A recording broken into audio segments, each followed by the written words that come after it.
Hey everyone, Uriah Kiser. Thanks for joining us on the podcast today. We've got Christopher Miller. He is the president of the Piedmont Environmental Council, and they issued a statement on the Potomac River being named the most threatened river in America. And I'll just share a bit of that.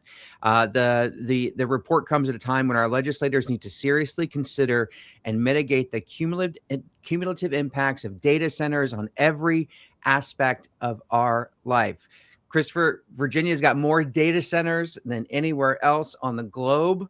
That Potomac River, I mean, we've been talking about it since January when we had that massive sewage spill into the Potomac River. Now we're talking about also add to that the effects of data centers. And add to that, just capping all this off, the Potomac River is a major source of drinking water for the Washington metropolitan area. So thanks for coming on today. Let's get into this. I'm all set. I live in Arlington County, and people may not know this, but we only have about 24 hours worth of stored water capacity. If that break had been a little bit further upstream above the intake for the water supply that serves Arlington, D.C. and parts of Montgomery County, we would have been in very serious trouble. And we're that close. We're in a drought right now. 3-year drought that has really reduced flows in the river. We draw a lot already, but what's projected going forward for data centers could put our water supply at risk. Now, so we've seen, obviously, and for those who have not followed this, data centers, these massive 100-foot, 70-foot, 100-foot tall buildings, multiple football fields wide, these warehouses, and they house nothing but computer servers. They power the internet. They're popping, for the past 10 years, they've proliferated across not just Northern Virginia, but now the rest of Virginia. We've seen Central and Southern Virginia getting in on this data center boom here.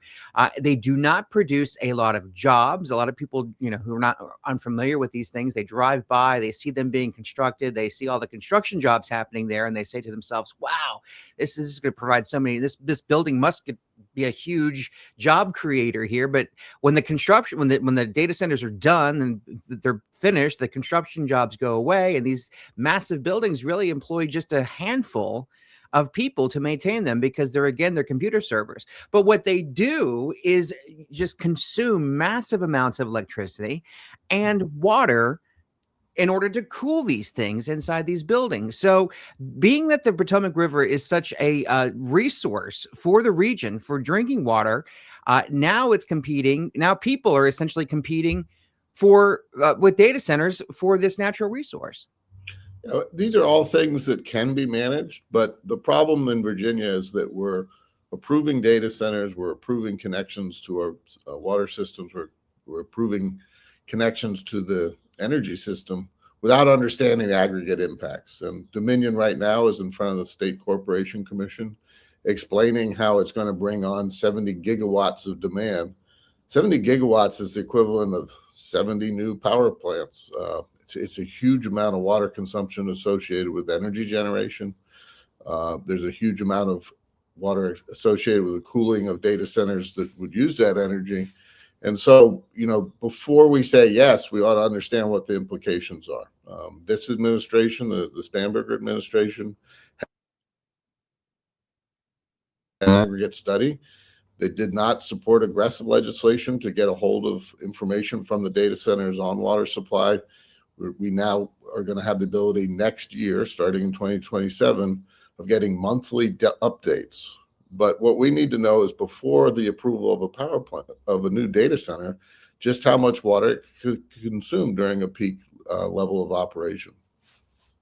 Now, you mentioned Spanberger. She took over $100,000 from a data center corporation during her inaugural, and she is slow. She signaled she's not supportive of cutting that data center tax incentive for data center companies like Amazon, Microsoft, QTS, Iron Mountain, you name it. They have come here because of the lower tax rates that they pay in some localities. We are seeing some localities like Prince William and others increasing that data center tax rate to $4 plus per $100 of computer peripheral equipment that they have inside of these data centers.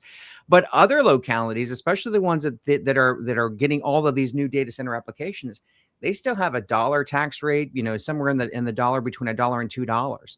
So, are you confident that given all that we know about the power usage, the water usage, are you confident Abigail Spanberger has the best, the best intentions in mind for the people who are now competing for resources with data centers? I think this has become a kitchen table issue in Virginia. It's a kitchen table issue across the country. I think that the leadership in the General Assembly is underestimated across the board just how concerned Virginians are at the local level and as a state.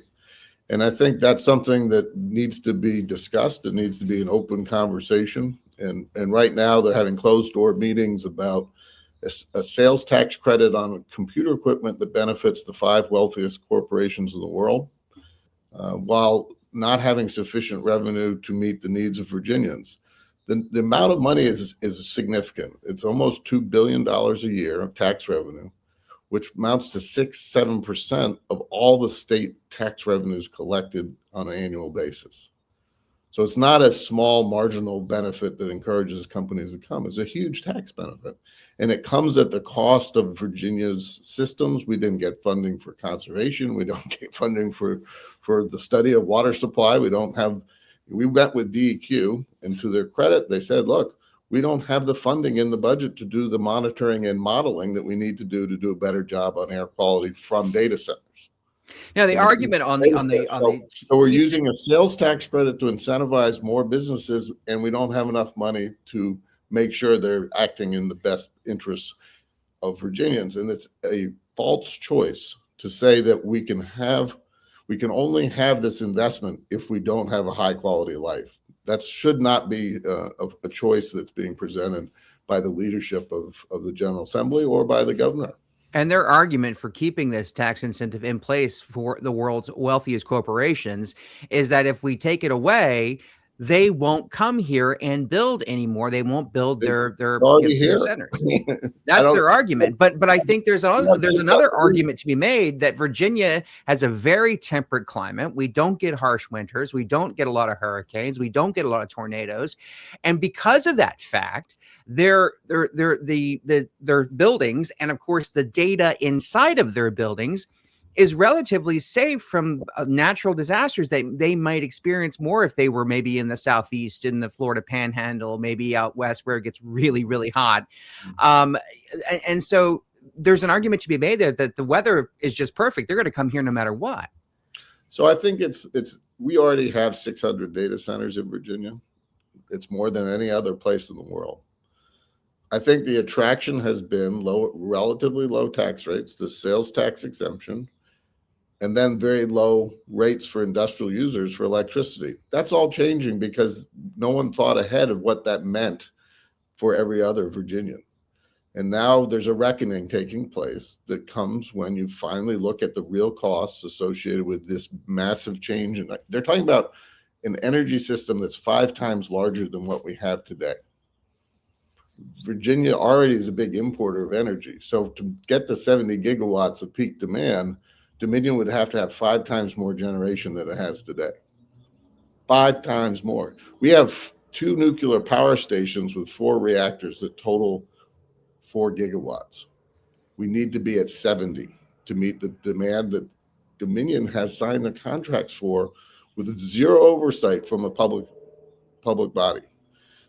During the General Assembly, there was an opportunity for the leadership and for the governor to weigh in favor of the SEC taking direct control over the review of these new contracts, and they declined. SB 619 and 339 were getting at that exact point. Like, you should know what the effect on the larger system is before you say yes. And the House leadership and the governor rejected that language.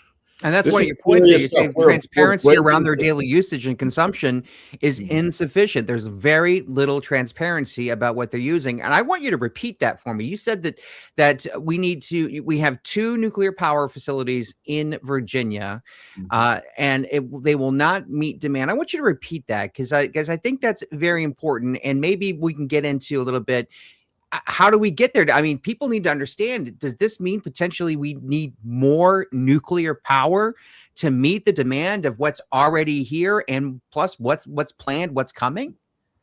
We'll put it this way: we'll need more power, whether it should be nuclear or solar or natural gas, what mix it should be. That all needs to be discussed. It needs to be planned. It needs to be financed. The potential cost to the ratepayers of Virginia is over $100 billion, and more likely $300 to $400 billion worth of capital expense by Dominion and the other utilities. The current asset value of Dominion is about $50 billion. They have every incentive in the world to say yes.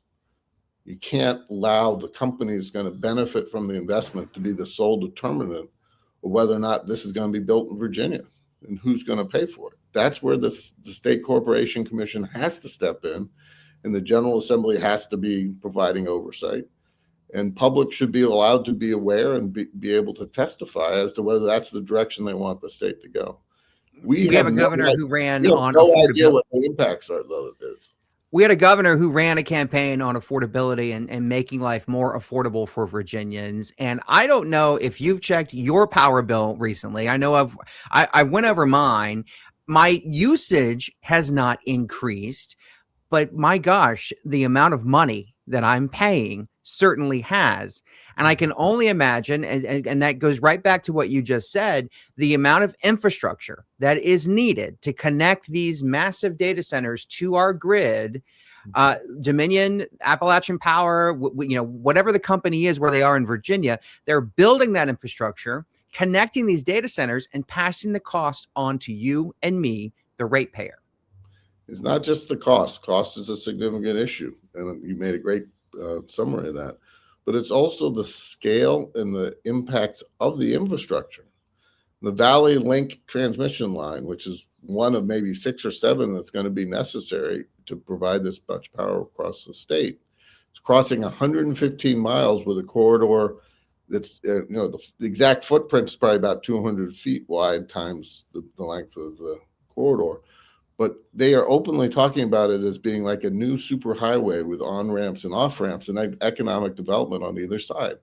That's completely inconsistent with the comprehensive plans of all the counties along the way. One of the most unique things I've ever seen was those counties get together with about 2 weeks lead time to have a session on how are we going to fight this transmission line. I mean, that has never happened in Virginia before. And what's happening is a grassroots uprising of people saying, hey, stop.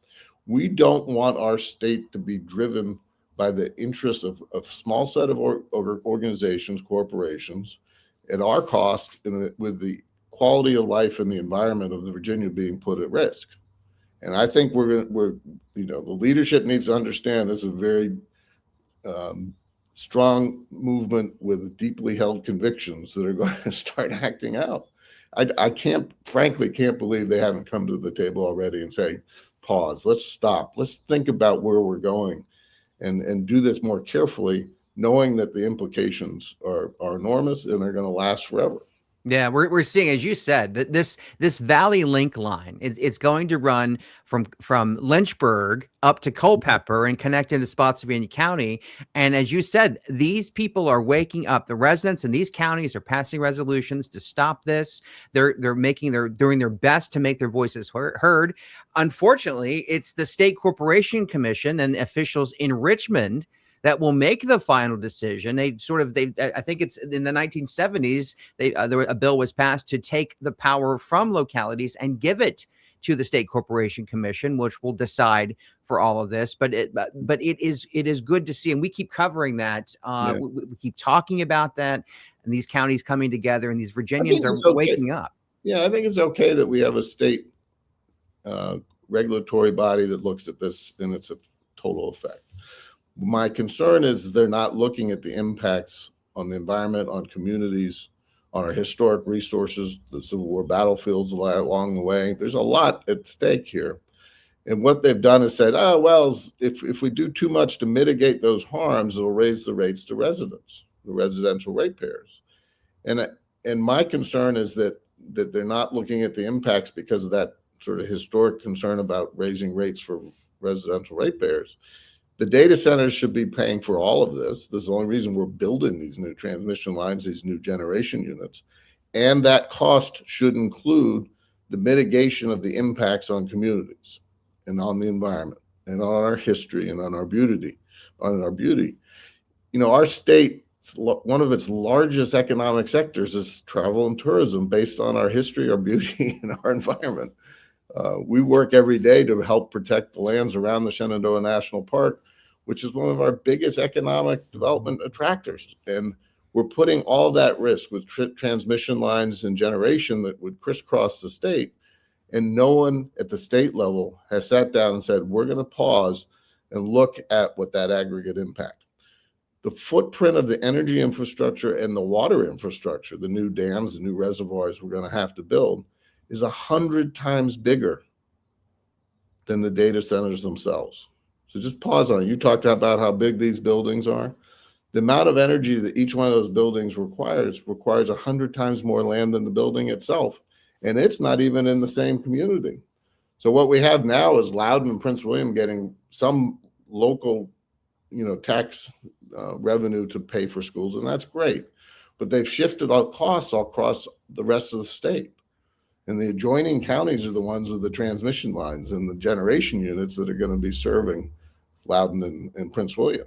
And that kind of trade-off hasn't really been put on the table and planned and with mitigation provided for the communities and the conservation resources that are at risk. Yeah, I know that you're speaking to me today from California, and I really appreciate you taking time out of your trip to speak with me. And I know you're very busy. I'm at a national conference where this is agenda item number one. Yeah. How do we deal with the impacts of data centers and energy infrastructure all across the United States, water as well? And I've spoken in my days, I've spoken with many people who visit Virginia from California, from the West, who come out here because of the history. As you noted, tourism is a huge economic driver for our state. And people from out West come back East because we have the history, because we have the solid brick, because we have the Civil War, the Revolutionary War, all these old things, these old structures and the history that just the Western United States does not have because it developed later on. But those who are listening should know that, especially if you're listening out West, over the past decade, we have removed statues, we have removed or locked up or taken away a lot of that history, especially in Richmond, our capital city. And we replaced them across the state with these massive transmission towers and data centers that now dot the landscape. So our history is being removed, melted down, or locked up and being replaced so the world's richest corporations can have their data centers and use the water and jack up our utility bills. And it's happening right now. So if you're thinking about coming to Virginia to see some history, do so while it's still here. Come on out now, because it's still here now. It may not be here next year, but who knows? The good news is that the courts, the system, can work with a mobilized citizenry. And the folks in Prince William who were threatened by the development of a data center next to a national park, next to the Manassas Battlefield National Park, filed in court and said you did not follow the procedures and rules that apply to the major land development proposals, and they won. Digital Gateway, which is a 30 million square foot data center development that might require 6 or 7 gigawatts of power, 6 or 7 nuclear reactors, was defeated by the courts. They said you just didn't follow the rules of transparency and open public meetings.